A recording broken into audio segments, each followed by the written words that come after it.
Welcome to the deep dive.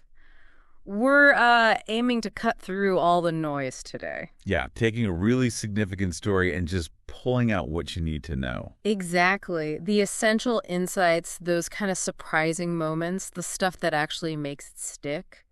Think of it as your fast track to being, well, properly informed on something big. And the story we're tackling today, it's a real powerhouse. Innovation, controversy, massive change.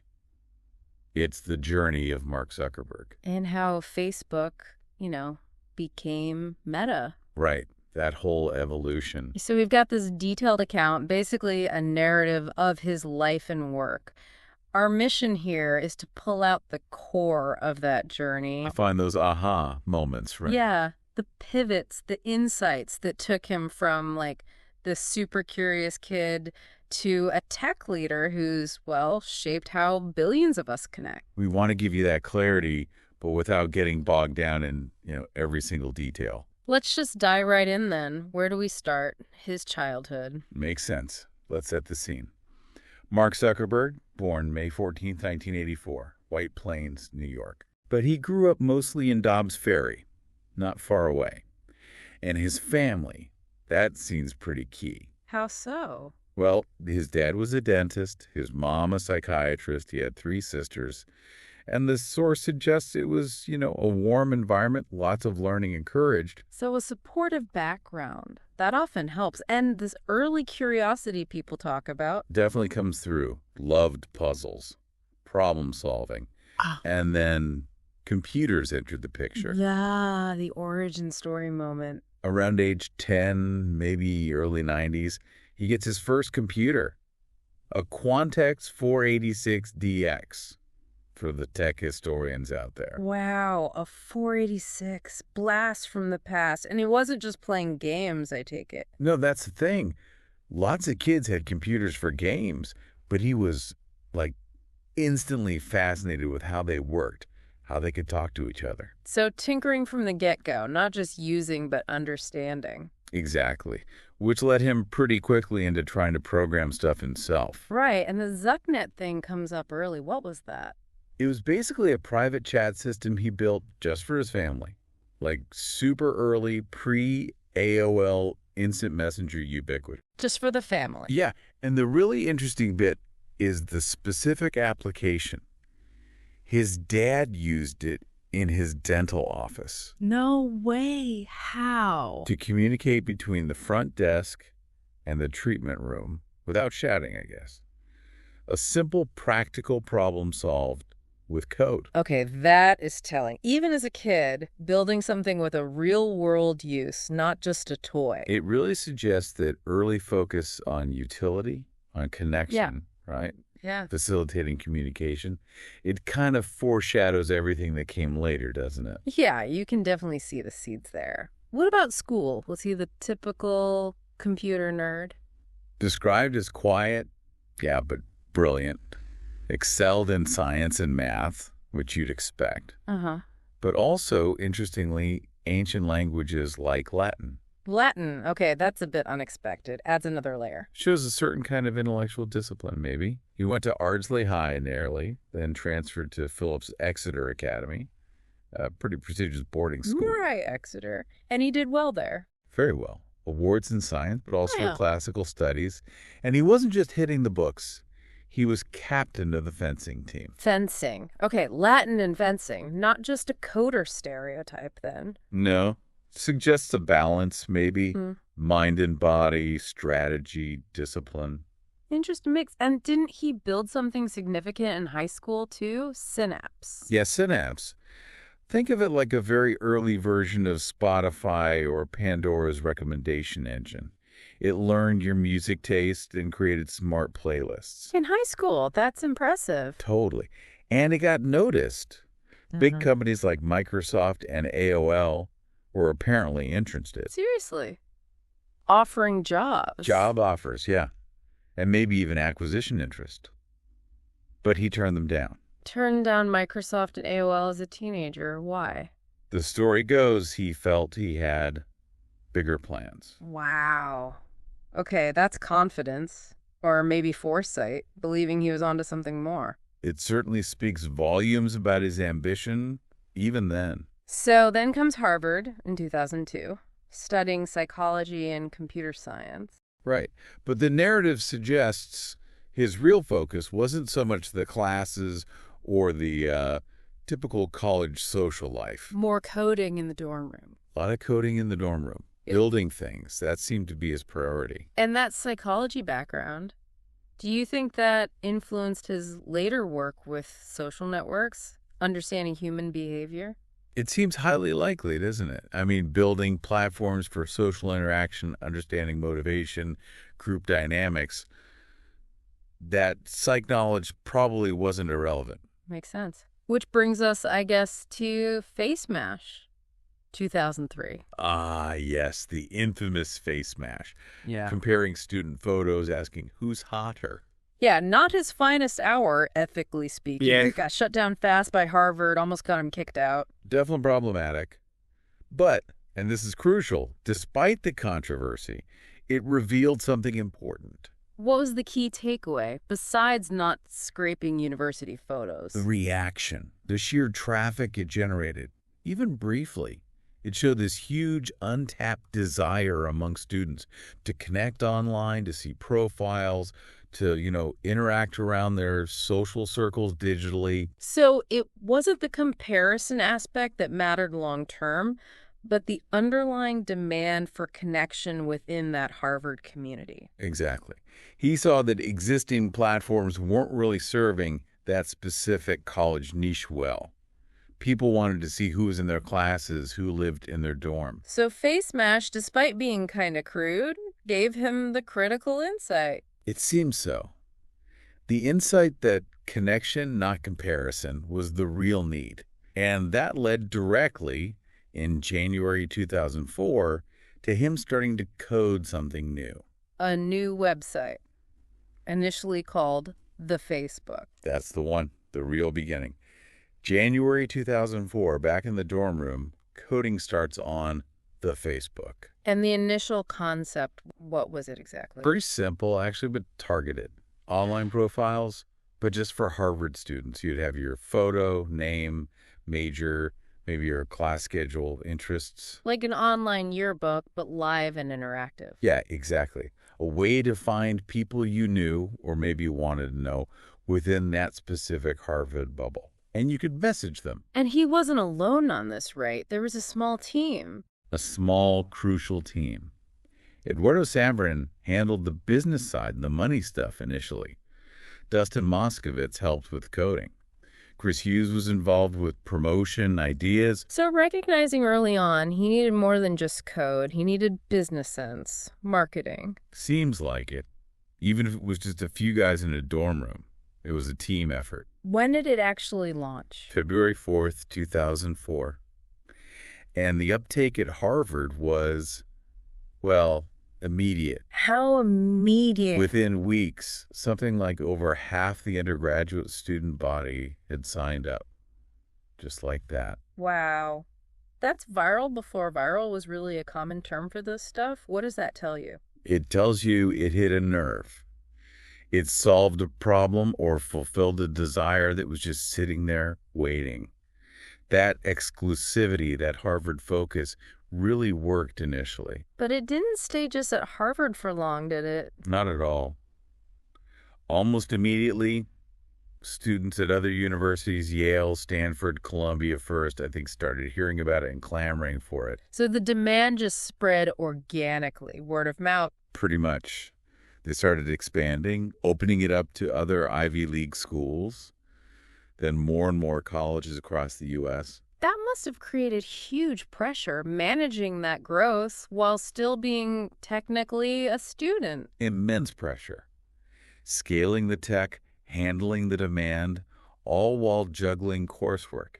It became clear pretty fast this wasn't just a dorm room project anymore. Which led to the big move. Yep. Summer of 2004. Decision made. Drop out. Move to Palo Alto, California, and focus on the Facebook full-time. Into the heart of Silicon Valley, renting a house, the classic startup story. Exactly. embracing that whole startup culture. It was a clear signal this was serious now. The ambition got a lot bigger. That house must have been intense. Coding sessions, trying to keep the site from crashing. You imagine. And it was there in Palo Alto that they got a really crucial boost. The first big investment? Peter Thiel, $500,000. That was huge back then for a company this young. $500,000. What did that allow them to do? Everything, really. Hire more people. Improve the website. Get better servers to handle the traffic. Actually plan for expansion instead of just reacting. It gave them breathing room and fuel. Made it a real company. Absolutely. And around this time, they also made that small but significant tweak to the name. Drop the sir. Just Facebook. Yeah. Sounds cleaner, more universal maybe. Less like just a college directory. Probably intentional, broadening the horizons. But this period wasn't all smooth sailing, was it? There was the lawsuit. Yes. The Winklevoss twins, Cameron and Tyler, and Divya Narendra.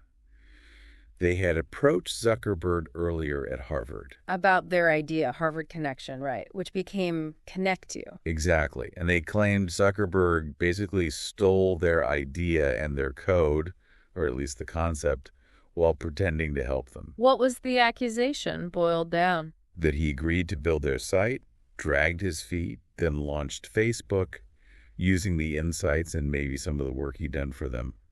Deception, basically. And that led to a long legal fight. Very long, very public, especially after the movie. It eventually settled.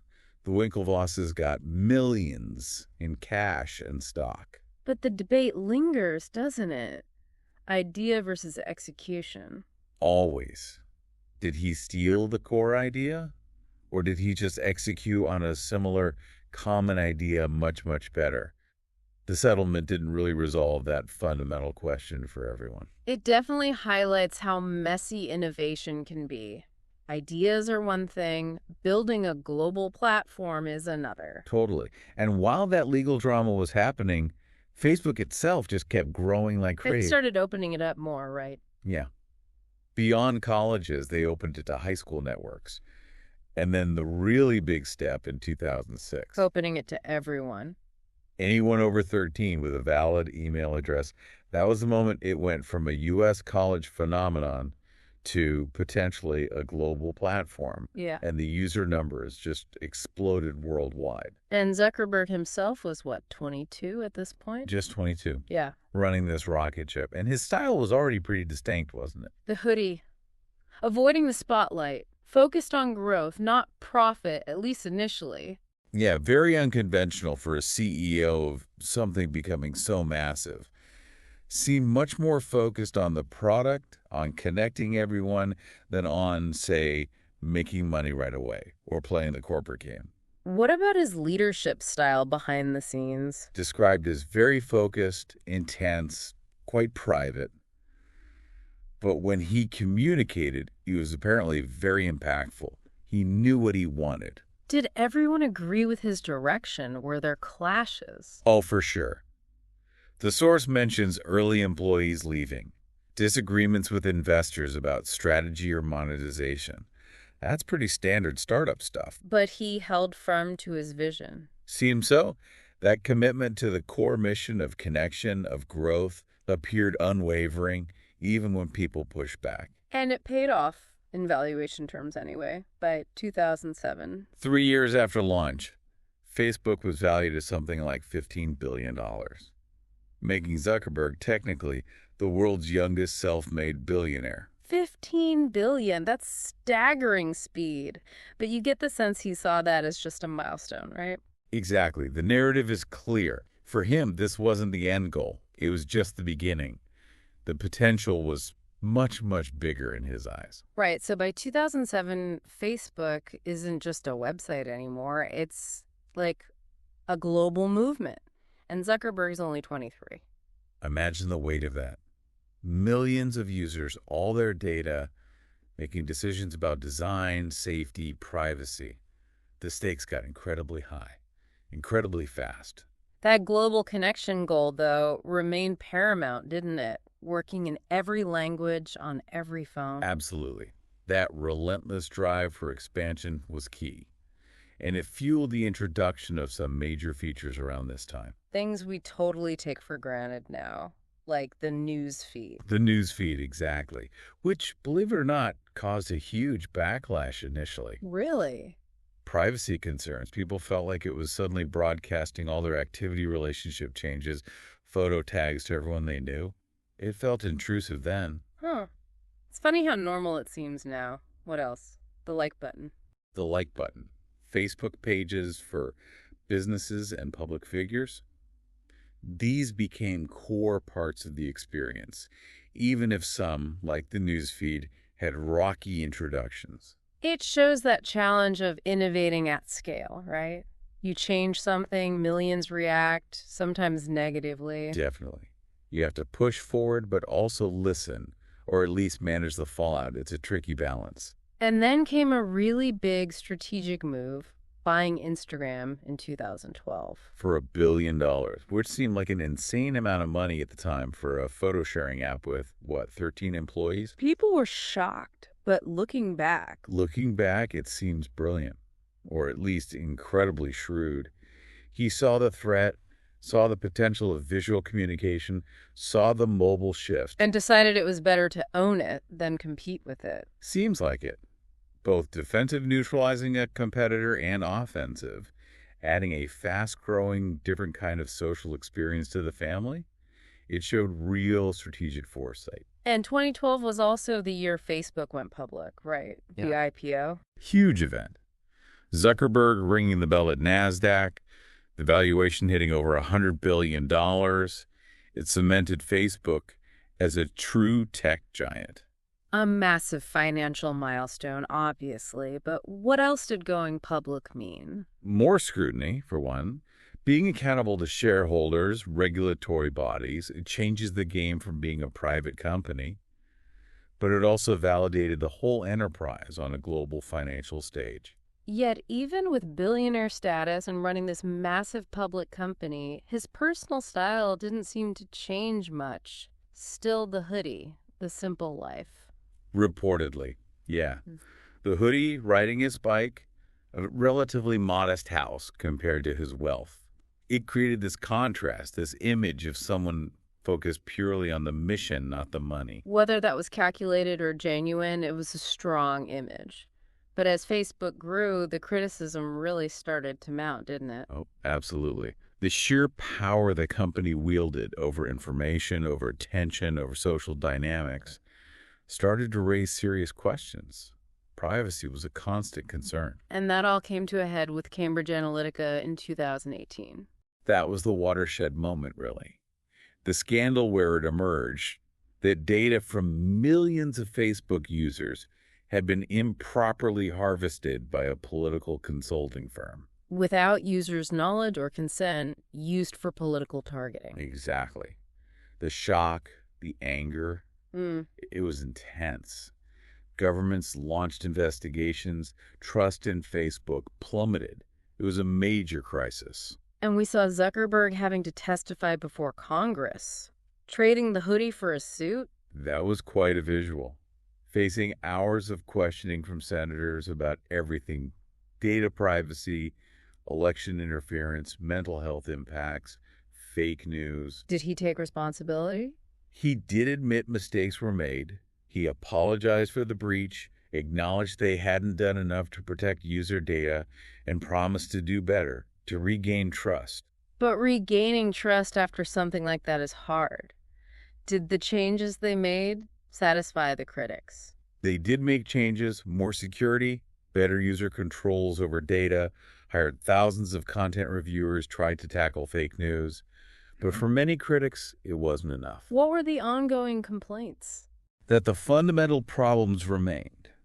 That Facebook was just too big, too powerful. That its algorithms could amplify harmful content or manipulate users. That its business model relied too heavily on collecting vast amounts of personal data. So the core criticisms were about scale, power, impact on democracy, and data collection. Pretty much. And the defense was often that Facebook was just a platform, a neutral tool reflecting society, good and bad. A complex debate. How did Zuckerberg himself seem to evolve through this? He definitely started talking more about responsibility, still believed fiercely in connecting people, but acknowledged the immense influence Facebook had and the need to manage that more carefully. And then, amidst all this scrutiny, he makes another huge, unexpected move in 2021. The pivot to the metaverse, announcing the company was changing its name from Facebook to Meta. Talk about a strategic shift. What was the big idea there? The idea was and is that the future of the internet isn't just 2D screens, it's immersive 3D digital worlds. The metaverse, where you can work, play, socialize using VR and AR. Exactly. He sees it as the next major computing platform, the successor to the mobile internet. And he wanted his company to be at the forefront of building it. Changing the name to Meta was a pretty strong signal of that new focus. Hugely symbolic, saying, we're more than just Facebook, the social app. We're building this whole new digital reality. How did that go down? People excited, skeptical. Both. Lots of excitement about the potential, the sci-fi becoming real, but also a lot of skepticism. Was it realistic? Was it just a distraction from Facebook's existing problems? Was it even something people wanted? A massive gamble, really, especially with the core business-facing challenges. Yeah, and it came at a time when Facebook's growth was slowing, TikTok was eating into their user time. It raised a lot of questions, but Zuckerberg seemed, as usual, focused, quiet, determined. That mix of maybe genius and stubbornness. Okay, so October 2021, the big rename. Facebook becomes Meta. More than just branding, right? A whole new direction. Absolutely. It was signaling this fundamental shift towards building the metaverse as the company's primary focus for the future. And let's unpack that metaverse concept a bit more. It's not just VR games, is it? No, the vision is much broader. It's about stepping into a digital world, not just looking at it. Using headsets, eventually maybe glasses. To do what exactly? All sorts of things. Virtual meetings where you feel like you're in the same room. Attending concerts or classes immersively. Exploring digital environments, creating your own virtual spaces. Just hanging out with friends' avatars. So a more embodied internet, kinda? That's the idea. The next evolution, as Zuckerberg sees it, and Meta started pouring billions into making it happen. Investing heavily in VR hardware like the Quest headsets. Right, AR glasses development, software platforms like Horizon Worlds where people can build and interact in these virtual spaces. It's a massive long-term R&D effort. But the reaction, as you said, was mixed. Excitement versus a lot of criticism and doubt. People worried about the cost, the technical hurdles, whether it's truly the future or just a niche interest. And the timing, too. Coming when Facebook, the app, was facing slowing growth, competition from TikTok. Exactly. Investors got nervous. The stock price took a big hit for a while. People questioned if this huge metaverse bet was the right move, or if it was diverting attention from fixing the core business's problems. The privacy stuff, fake news. It felt like a potential distraction tactic to some. That was definitely one line of criticism. But Zuckerberg's perspective seemed to be much longer term. He's persistent, you have to give him that. Did he draw parallels to Facebook's early days? Yeah, the narrative is that he sees the current metaverse skepticism as similar to how people doubted Facebook itself back in the mid-2000s. His bet is that eventually people will come around. So a belief that they're building the future, even if it's not obvious yet. What about the responsibility aspect? Did that carry over into the metaverse vision? Increasingly so. He's talked more about things like freedom of expression versus safety in these new digital spaces, how to build healthy online communities, how to ensure user well-being. Is Meta actually doing things to address safety, especially for kids? They say they are. Implementing stronger rules, building tools to block harassment or harmful content, giving users more control, parental supervision tools, limiting screen time options. Collaborating with governments, too, on fake news and hate speech. Efforts are being made, partnerships formed. How effective they are is still debated, and critics always say more needs to be done, but there's a stated focus on it. It's an ongoing challenge, clearly. And outside the tech world, what about his personal life during this period? Well, he's married to Priscilla Chan. They met back at Harvard. She's a doctor and philanthropist. Right, the Chan Zuckerberg initiative. They put a lot of money into that, don't they? Billions, focused on big goals in education, science, equality. It adds this whole other dimension to his public image. They have 3 daughters now, too. Has he tried to seem more human, maybe? Less purely focused on the tech? There have been efforts, yeah. Sharing bits about family life, personal hobbies like surfing or fencing, trying to convey that core belief. He often states that technology should ultimately bring people closer. So where does that leave things now? Meta keeps growing. The metaverse is still being built. Pretty much. The future is still uncertain. The metaverse is a long way from being fully realized, if it ever is in the way he envisions. But the ambition is still there. That drive is still there. It's quite a journey from that curious kid in Dobbs Ferry coding Zucknet to arguably one of the most powerful and influential tech leaders on the planet. His ideas have fundamentally changed how we live online, how we connect. And the story's clearly not over yet. Not by a long shot. It's still unfolding. Yeah, when you step back, it's really more than just a business story, isn't it? It's about vision, yes, but also incredible perseverance. And learning from failures, adapting, constantly pushing what's next. That relentless innovation drive. Those aha moments we talked about are fascinating, like the face mash insight or the Instagram buy.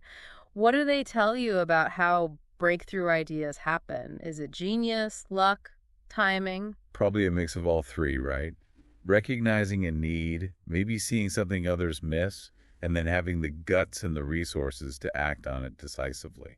And it really throws that tension into sharp relief, doesn't it? The speed of tech progress versus the need for responsibility. His whole career seems to embody that struggle. It's a constant balancing act, and Facebook, now Meta, has been right at the center of that debate for years. It's a huge case study in the impact of technology on society. So that brings us to the final thought, something for you, the listener, to chew on. Considering where the internet has gone and where Zuckerberg wants to take it with the metaverse. This idea of immersive digital worlds becoming central to life. What parts of how we connect, how society works, even how we perceive reality itself, do you think might be most fundamentally changed if that vision takes hold? What are the really exciting potential upsides? And maybe more importantly, what are the biggest risks or downsides that you think we really need to be thinking critically about right now as this next digital frontier starts to take shape?